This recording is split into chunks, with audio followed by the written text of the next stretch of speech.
When cutting beef for a stir fry, the goal is to cut it into even pieces that are thin enough to cook quickly. Starting with a skirt steak, hanger steak, flank steak, or flat meat, begin by trimming off all of the tough silver skin and excess fat with a sharp chef's knife or boning knife. With your knife blade facing outward, poke the tip of the knife underneath the fat and cut through to create a flap. Lift this flap with your free hand, then cut under the fat in the opposite direction to completely remove it. Next, align the beef so that the grain is parallel with your knife blade and cut the steak into strips about 2 to 3 inches wide. Then, working with one strip at a time and holding your knife at a 45 to 30 degree angle from the cutting board, slice each strip on the bias against the grain into slices about 1/4 inch to 1/2 inch thick. The easiest way to do this is to hold the cut surface steady with your free hand and slowly pull your knife blade backwards from heel to tip in one smooth, even stroke. If you're having trouble doing this, try placing the meat in the freezer for about 10 minutes to firm up its structure.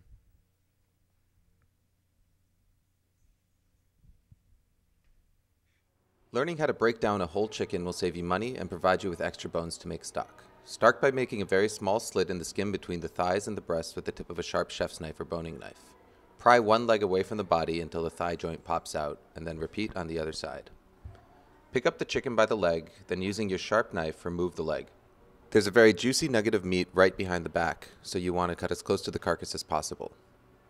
Repeat with the other side, and then set the legs aside.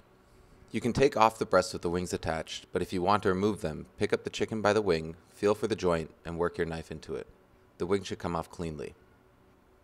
Pick up the carcass with the neck end pointing straight down, and then using a cleaver or a chef's knife devoted to heavy-duty tasks, place the blade behind the ribs against the rib cage. Cut downward with a few sharp, firm strokes. The back should separate easily from the breast.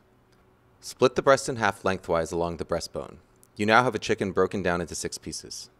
To continue breaking it down, use your finger to locate the joint between the thigh and the drumstick and use a sharp knife to separate the two. Use your heavy-duty knife to split each breast in half by first slicing through the flesh and then pressing down firmly with both hands on the blade to get through the bone. This will give you 10 pieces total.